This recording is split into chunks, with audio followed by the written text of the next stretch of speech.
सभी को राम राम। मैं बी एस पवार अपने चैनल ड्राइंग स्टडी में आप सभी का स्वागत करता हूँ। आज हम पढ़ेंगे कला और सौंदर्य कला के MCQ के प्रश्न। अभी तक हमने कला और सौंदर्य कला को विस्तार से पढ़ा और उसके MCQ भी पढ़े, पर वो अलग अलग हमने पढ़े। पहले कला पढ़ी तो कला के MCQ पढ़े, फिर सौंदर्य पढ़ा तो सौंदर्य के MCQ के प्रश्न पढ़े। अब हम आज पढ़ेंगे कला और सौंदर्य के इकट्ठे जो प्रश्न बनते हैं तो वो हम पढ़ेंगे आज। हो सकता है कुछ प्रश्न इसमें से पहले भी क्लियर हो चुके हैं, पर बहुत सारे प्रश्न इसमें नए हैं जो कि आपने नहीं पढ़े। तो जिन्होंने पहले वीडियो नहीं देखे हैं वो चैनल पे जाकर के देख सकते हैं। उसके लिए चैनल को सब्सक्राइब करें, बेल की घंटी को दबा दें, ऑल पर क्लिक करें ताकि आने वाली नोटिफिकेशन सबसे पहले उनको मिले। तो देरी ना करते हुए शुरू करते हैं। आज का हमारा टॉपिक है कला और सौंदर्य कला के MCQ के प्रश्न। पहला हमारा इसमें प्रश्न है कि प्लेटो के दर्शन के आधार पर सौंदर्य के कितने भेद हैं। तो प्लेटो जो दार्शनिक हुए हैं उनके अनुसार कला के जो है वो कितने भेद हैं। तो उनके अनुसार जो है वो कला के 2 भेद हैं। अब ये 2 भेद जो है उनके कौन कौन से हैं? परम सौंदर्य और संबंध युक्त सौंदर्य। तो ये आप लिख सकते हैं, परम सौंदर्य और संबंध युक्त सौंदर्य। ये इनके 2 जो है वो सौंदर्य के इन्होंने भेद बताए हैं। अगला है कि कला सत्य की अनुकृति की अनुकृति है, किस दार्शनिक का कथन है। तो ये मैंने आपको बताया था जब कला की परिभाषाएं हमने कर रहे थे, तो ये हमने वहाँ पे विस्तार से इन सभी दार्शनिकों के मैंने आपको परिभाषाएं करवाई थी। ये भी जो है वो प्लेटो ने कहा है कि कला सत्य की अनुकृति की कृति है। तो अगला में पढ़ते हैं कला किस भाषा का शब्द है। कला किस भाषा का शब्द है, तो ये जो आपने पढ़ा होगा उसमें यह है हमारा संस्कृत भाषा का शब्द है। और ये कल धातु से जो है वो माना जाता है कि कल धातु जो है वो संस्कृत की है, तो कल धातु से कला शब्द का जो है प्रयोग हुआ है। तो ये जो प्रयोग है सबसे पहले संस्कृत भाषा में कला का प्रयोग हुआ है। हिगेल ने किस कला को सर्वश्रेष्ठ माना है। तो हिगेल जो दार्शनिक हुए हैं, इतिहासकार हुआ है, उन्होंने कला को जो है वो सर्वश्रेष्ठ कौन सी कला को माना है। तो उनके अनुसार जो है वो काव्य कला जो है वो सर्वश्रेष्ठ मानी गई। अगला इसमें है किस कला को हिगेल द्वारा निम्न श्रेणी का माना गया है। तो हिगेल द्वारा जो है वो स्थापत्य कला को निम्न श्रेणी का माना गया है। रस सिद्धांत का प्रवर्तक किसे माना जाता है। तो रस सिद्धांत का प्रवर्तक जो है वो किसे माना जाता है, तो वो हमारे है भरत मुनि। भरत मुनि को जो है वो रस सिद्धांत का प्रवर्तक माना जाता है। इन्होंने जो नाट्य शास्त्र जो इन्होंने लिखा था उसमें जो है नाट्य शास्त्र के 6म व 7म अध्याय में इन्होंने रस का जो है वो वर्णन किया है, विस्तार से वर्णन किया है। और रस को जो ना ऋग्वेद से ग्रहित माना गया है, ऋग्वेद से जो लिया गया है वहाँ से इन्होंने जो अपना ग्रंथ इनका नाट्य शास्त्र में उसमें इन्होंने इसका खूब वर्णन किया है। भरत मुनि ने रस के स्थायी भाव की कितनी संख्या बताई है। तो भरत मुनि ने जो स्थायी भाव बताया रस के, तो उसकी कितनी संख्या बताई है। तो इन्होंने जो संख्या बताई है वो 8 संख्या बताई है। ठीक है, अभी 8 कौन कौन सी है अगर आप लिखना चाहे तो आप लिख सकते हैं। रति, रति मीन्स श्रृंगार। दूसरा है शोक, शोक में करुणा। तीसरा है हास्य, हास्य मीन्स हास्य। चौथा उत्साह, उत्साह मीन्स वीर। 5वां है क्रोध, क्रोध मीन्स रौद्र। 6ठा है भय, भयानक। 7वां है जुगुप्सा, जुगुप्सा मीन्स विभत्स, विभत्स रस जो है वो 7वां है। और 8वां है विस्मय मीन्स अद्भुत। ये जो है इन्होंने 8 रस जो है वो बताए हैं भरत मुनि ने जो है वो, ये भाव के 8 रस बताओ, इस तरह का भाव हमारा जो है वो आ सकता है। भरत मुनि के रस निष्पादी संबंधी सूत्र की व्याख्या किसने की? तो भरत मुनि ने जो है वो रस निष्पादित सूत्र की जो व्याख्या है वो भरत ने जो ये दिए थे, तो इसकी और किसने जो है वो व्याख्या की है, आसानी से इसको बताया। तो इन उपरोक्त में से सभी ने जो है वो इनके रस की जो है वो व्याख्या की है। जो इन्होंने भरत मुनि ने जो रस निष्पादित किए थे उनके सूत्रों की जो है इन सभी ने जो है वो व्याख्या की है। अगला हम इसमें पढ़ते हैं,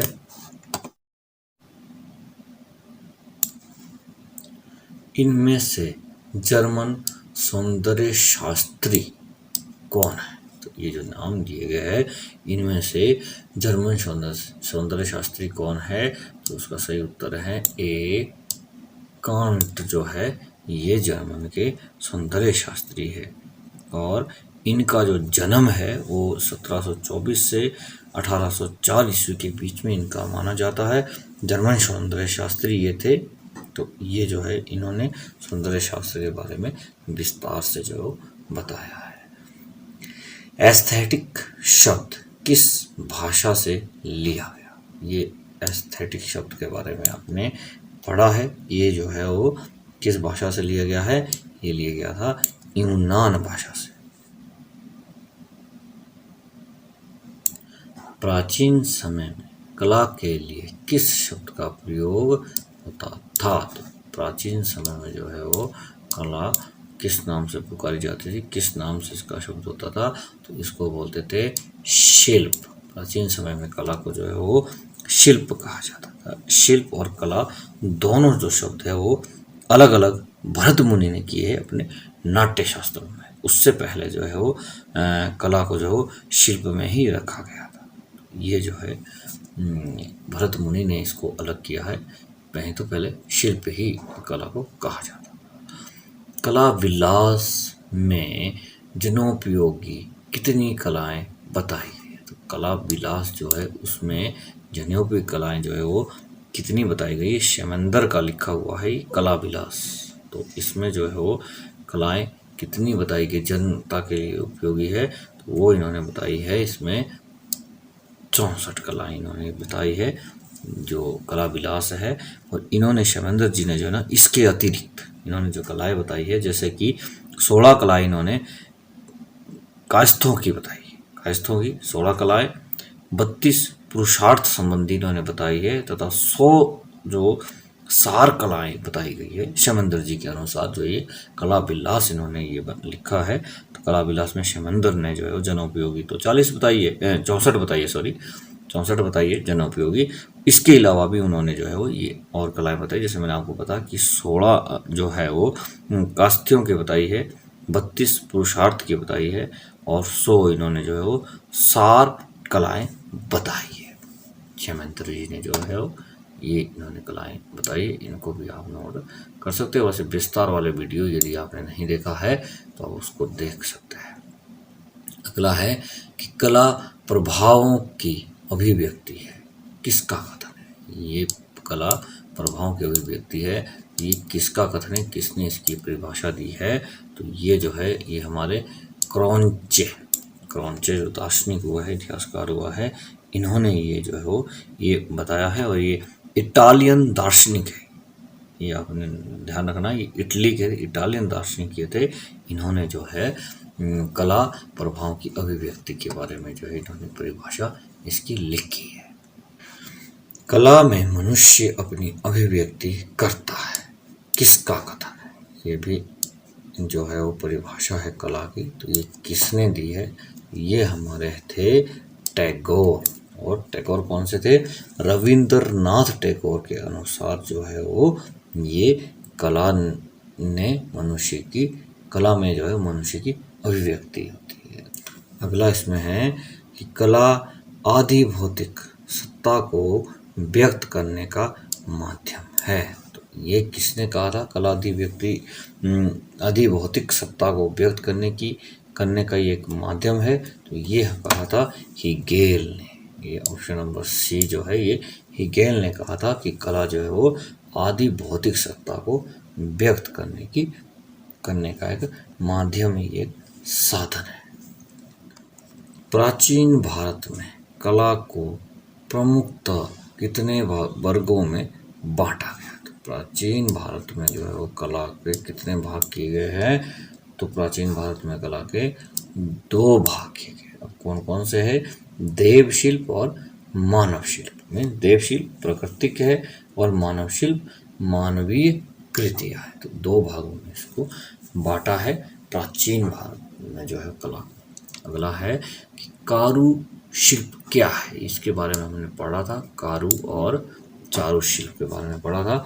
तो कारू शिल्प क्या है जी? तो कारू शिल्प जो है इसका सही उत्तर है सी, उपयोगी कला है।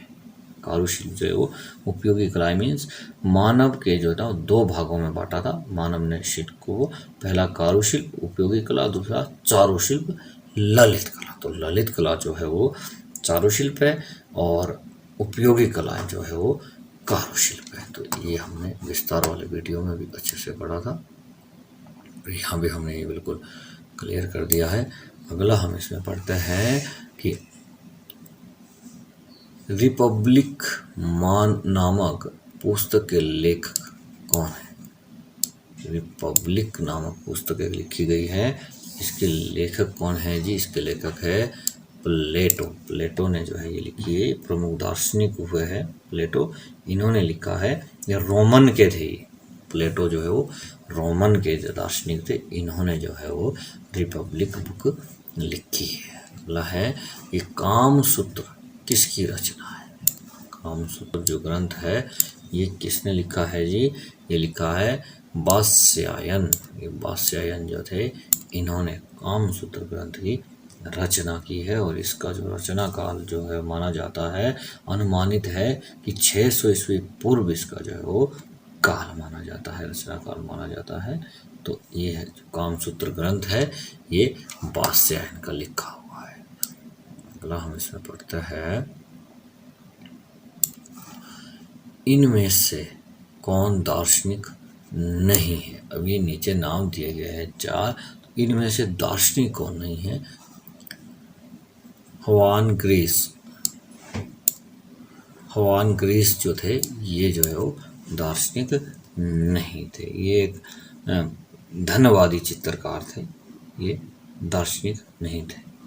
अगला है फिलॉसफी ऑफ फाइन आर्ट ग्रंथ किसने लिखा? तो ये फिलॉसफी ऑफ फाइन आर्ट ग्रंथ किसने लिखा था? ये लिखा था हमारा हीगेल ने। हीगेल ने, ये जो है जर्मन के दार्शनिक है हीगेल, इन्होंने जो है ये ग्रंथ लिखा था।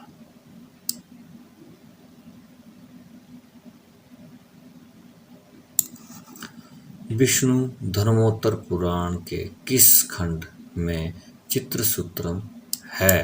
तो विष्णु धर्मोत्तर पुराण है, इसके बारे में हमने बहुत विस्तार से पढ़ा था। उसमें जो है वो चित्रसूत्रम जो किस खंड में, और ये मैंने आपको अच्छे से बताया था। इसका सही उत्तर है ए, तृतीय खंड में, और अध्याय 35 से 43 तक जो है वो चित्रसूत्रम के बारे में इसमें विष्णु धर्मोत्तर पुराण के 3रे खंड में है। ये भी आपने ध्यान देना है, तृतीय खंड है और तृतीय खंड में जो है वो अध्याय मैंने आपको इसके बता दिए है, तो इन अध्याय में है। अगला है चित्रसूत्रम के अनुसार एक ताल कितने अंगुल का होता है? तो एक ताल जो है वो कितने अंगुल का होता है चित्रसूत्रम के अनुसार? तो इसका सही ऑप्शन है डी, 12 अंगुल। 12 अंगुल का जो है वो एक ताल होता है इनके अनुसार। अगला हम पढ़ते हैं इसमें, श्री कुमार कृत चित्र लक्षण में चित्रों के कितने प्रकार बताए गए हैं? तो श्री कुमार कृत जो चित्र लक्षण है उसमें चित्रों के 3 प्रकार बताए गए हैं। ये हमारा जो है प्रश्न है, श्री कुमार है ये या कमार जो है ये मिस प्रिंटिंग हुई है, इसमें 3 बताए गए हैं, चित्र, अर्धचित्र, चित्राभास। ये जो है वो बताए गए हैं। ये जो है इसके 3 प्रकार बताए गए हैं। अगला है कि कलाक्रम पर आधारित क्रम से सही चयन करें। कलाक्रम पर आधारित जो है इनका चयन करना है कि किसका कलाक्रम जो है वो कब से कब तक रहा है, तो सबसे पहले किसका है, सबसे लास्ट में किसका रहा है। तो इसका जो ऑप्शन है वो ए इसका सही है। बामगर्टन, कार्ट, हिगेल और शोपेनहावर, ये जो है 4 जो है इसमें इतिहासकार दार्शनिक ये बताए गए हैं। इनका कालक्रम मैं आपको बता देता हूँ। इनका जो कालक्रम है वो मैं आपको बता देता हूँ। पहले जो है ये बामगर्टन जो है इनका कालक्रम था 1714 से 1762 ईस्वी तक इनका कालक्रम ये रहा है। जो दूसरे है इनका कालक्रम रहा है 1724 से 1804 तक, ये इनका कालक्रम रहा है। हिगेल जो है, जो इनका पूरा नाम है GWF हिगेल, ये भी आप लिख सकते हैं। GWF हिगेल जो है इनका पूरा नाम है और ऐसे इनको हिगेल ही बोला जाता है। इनका है 1770 से 1830 ईस्वी। ऑर्थन जो है ये ऑर्थन शोपेनहावर, ये इनका ऑर्थन पूरा नाम जो है वो ऑर्थन शोपेनहावर है। इनका जो कालक्रम है वो है 1788 से लेकर के 1860 तक, और ये सभी जो है वो जर्मन दार्शनिक है। ये बड़ी बात है कि चारों जो है ये जर्मन दार्शनिक, जर्मन सौंदर्य शास्त्री ये है चारों के चारों। तो ये आपने नोट कर लेना है, जर्मन सौंदर्य शास्त्री है और इनके कालखंड मैंने आपको बता दिया है। अगला है चित्र सूत्रम में चित्र के कितने गुण माने गए। अभी चित्र सूत्रम जो है इसमें चित्र के कितने सूत्र माने गए हैं, तो इसमें माने गए हैं 8 सूत्र माने गए। इनके जो है वो 8 गुण माने गए हैं। वैसे आपके लिए यही बहुत है कि 8 गुण है। यदि आपने वैसे ही मैं आपको बताता हूँ, नोट करने की जरूरत नहीं है। स्थान, प्रमाण, भूतल, मधुरस्व, विभक्ता, सादृश्य, क्षय और वृद्धि, ये इसके गुण माने गए, पर लिखने की जरूरत नहीं है। आपके लिए यही हमने जो लिखना है कि 8 इसके जो हो गुण माने गए हैं। तो लिखना चाहे आप लिख सकते हैं, पर मैंने जल्दी में बोल दिए इसलिए लिखना जरूरी नहीं है। आप सिर्फ इतना ध्यान रखें कि 8 जो है गुण इसके माने गए। अगला है चित्र सूत्रम में नेत्रों के कितने प्रकार बताए गए। तो चित्र सूत्रम में जो है वो नेत्रों के कितने प्रकार बताए गए हैं जी। नेत्रों के 5 प्रकार बताए गए हैं चित्र सूत्रम में। अगला है कि चित्र सूत्रम में रस कितने उल्लेखित है। तो जो रस है चित्र सूत्रम में वो कितने उल्लेखित है जी, वो हमारे है 9 रस जो है वो हमारे उल्लेखित है। यदि आप ये लिखना चाहे तो बेशक लिख सकते हैं, क्योंकि ये जीके का भी प्रश्न बनता है। तो इसमें है पहला हमारा है श्रृंगार, हास्य, करुणा, वीर, रौद्र, भयानक, विभत्स, अद्भुत तथा शांत। ये जो है वो 9 रस। एक बार दोबारा से पढ़ लेता हूँ। श्रृंगार, हास्य, करुणा, वीर, रौद्र, भयानक, विभत्स रस है, अद्भुत तथा शांत। ये जो है वो 9 रस जो है वो चित्र सूत्रम में बताए गए हैं। अगला हम इसे पढ़ते हैं। अगला है कि चित्र सूत्रम में पुरुष के कितने प्रकार बताए गए। चित्र सूत्रम में पुरुष के कितने प्रकार बताए गए हैं। तो चित्र सूत्रम में पुरुष के जो है वो 5 प्रकार बताए गए हैं। अब ये भी लिखना है तो लिख लो। हास्य, भद्र, मालवय, रोचक और शशक। ये जो है वो 5 जो है वो इसके प्रकार बताए गए हैं चित्र सूत्रम में मनुष्य के, पुरुष के। बोला है कि चित्र सूत्रम का उल्लेख किस पुराण में मिलता है। चित्र सूत्रम से संबंधित यदि प्रश्न अब भी आपका छूट जाता है तो इसमें और कोई कुछ नहीं कर सकता, ये आपको अच्छे से याद करना चाहिए। चित्रसूत्रम जो है वो किस पुराण में बताया गया है? यह विष्णु पुराण, इसके बारे में हमने पहले भी पढ़ा था। तो विष्णु पुराण में जो है वो चित्रसूत्रम के बारे में बताया। मैंने आपको बताया था ना कि विष्णु पुराण में तृतीय खंड में और अध्याय संख्या 35 से 43 के बीच में जो है वो चित्रसूत्रम के बारे में विष्णु पुराण में बताया गया है। चित्र लक्षण नग्नजित कृत कितने अध्यायों में विभक्त है? चित्र अभी हम पढ़े थे चित्रसूत्र, ये है चित्र लक्षण। चित्र लक्षण जो है नग्नजित जो कृत है ये कितने अध्यायों में विभक्त है? तो ये हमारा है 3 अध्याय में विभक्त। इसके बारे में भी हमने विस्तार से पढ़ा है। 3 अध्याय में ये विभक्त हुआ है, तो ये इसका सही उत्तर है 3। अगला है कि चित्र लक्षण नग्नजित कृत का अनुवाद सर्वप्रथम किस भाषा में हुआ? तो सर्वप्रथम जो है ये जर्मनी भाषा में हुआ था। इसका जो है अनुवाद जो है जर्मनी भाषा में हुआ था और ये तिब्बत भाषा में हमें प्राप्त हुआ था। तिब्बत में लिखा गया है नग्नजित कृत जो चित्र लक्षण है, तिब्बत में लिखा गया। इसका अनुवाद जो है जर्मन भाषा में कब हुआ था? 1913 ईस्वी में, और 1974 ईस्वी में इसका अनुवाद अंग्रेजी में भी हुआ है, पर पहले जो है वो जर्मनी में हुआ 1913 ईस्वी में। यदि सन भी पूछा जाता है तो आप उसका जवाब दे सकते हैं। और ये एक प्रश्न और बन रहा है कि यदि इसका ये पूछा जाए कि चित्र लक्षण नग्नजित कृत जो है इसका अनुवाद अंग्रेजी में कब हुआ है? तो अंग्रेजी में 1974 ईस्वी में इसका अनुवाद हुआ है। करता है कि षडंग में असुर आकृति के लिए कितने ताल बताए गए हैं? तो षडंग ग्रंथ है, इसमें असुर आकृति के कितने ताल बताए गए हैं जी? तो इसमें बताए गए हैं हमारे 16 ताल असुर के लिए। असुर के लिए इसमें 16 ताल बताए गए। एक ताल जो है वो 12 अंगुल का होता है। अगला है कि कामसूत्र ग्रंथ का आविर्भाव काल अनुमानित किया गया है। तो ये अनुमानित किया गया है कामसूत्र ग्रंथ का। तो इसका सही उत्तर है ए, 600 ईस्वी पूर्व से 200 ईस्वी पूर्व तक जो है अनुमानित इसका काल माना जाता है। अगला है कि चित्रसूत्रम कितने अध्यायों में विभक्त है? तो चित्रसूत्रम को कितने अध्यायों में बांटा गया है? तो वो है हमारे 9 अध्याय। 9 अध्याय में चित्रसूत्रम को बांटा गया है। रामायण में उल्लेखित सीता की स्वर्ण प्रतिमा किस शिल्पी ने बनाई है? तो ये किस शिल्पी ने बनाई है जी? ये बनाई है हमारे मैदानम ने इसको बनाया है। जब अश्वमेध यज्ञ हो रहा था, मैंने लास्ट वीडियो में बताया था जब इसके बारे में हम पढ़ रहे थे, तो पहले भी आ चुका है प्रश्न। तो भगवान राम ने जो है वो दूसरी शादी करने के लिए मना किया था, क्योंकि यदि आप कोई यज्ञ कर रहे हैं तो उसमें धर्मपत्नी का बैठना बहुत ज़रूरी होता है।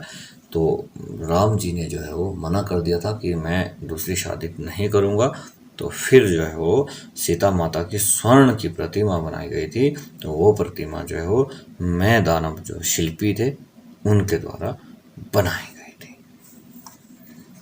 अगला हम पढ़ते हैं कि सौंदर्य शास्त्र में ध्वनि के सिद्धांत का प्रतिपादन किसने किया? तो सौंदर्य शास्त्र में ध्वनि के सिद्धांत का प्रतिपादन किसने किया था? तो इसका सही उत्तर है हमारा ए, भरत मुनि। अगला हमारा है कि अलंकारवाद का प्रतिपादन किसने किया है? देखो ये है सौंदर्य शास्त्र का प्रतिपादन किसने किया है? भरत मुनि ने। और अलंकार का प्रतिपादन किसने किया है? भामह जो है, इन्होंने जो है वो अलंकारवाद का प्रतिपादन किया है। ठीक है जी। इनके अनुसार जो है शब्द तथा अर्थ का सहित होना काव्य है। एक ही प्रकार इनका होना चाहिए, शब्द का और अर्थ, तो उसको काव्य कहते हैं। आनंद प्रदान करने वाला तत्व जो है वो इसको जो है अलंकार प्रतिपादित करता है। इस प्रकार काव्य का मूल तत्व जो है वो अलंकार है। इनकी प्रसिद्ध रचना जो है वो काव्य अलंकार है। अगला इसमें हम पढ़ते हैं सौंदर्य शास्त्र का संबंध मनोविज्ञान से किसने जोड़ा। सौंदर्य शास्त्र का जो संबंध है वो मनोविज्ञान से किसने जोड़ा है जी। इसका सही उत्तर है बी फैचनर। ये भी दार्शनिक थे, तो इन्होंने जो है वो सौंदर्य शास्त्र का संबंध जो मनोविज्ञान से जोड़ा है। जर्मन दर्शन के अनुसार ललित कला के कितने रूप है। जर्मन दर्शन के अनुसार ललित कला के कितने रूप है जी।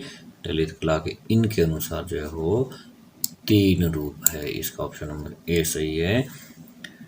प्रतीकवाद, पहला प्रतीकवाद है, दूसरा है हमारा अभिजात्यवादी या शास्त्री, और तीसरा है स्वच्छंदतावादी। तो ये 3 जो रूप है जर्मन दर्शन शास्त्र के अनुसार ललित कला के बताए गए। अगला है महाभारत में किस चित्रकार का नाम उल्लेखित है। तो महाभारत में एक चित्र बना था, किसका चित्र बना था जी। अनिरुद्ध का चित्र बना था, और वो किसने बनाया था। वो बनाया था चित्रलेखा ने बनाया था। ये आज हमारे एमसीक्यू के प्रश्न थे।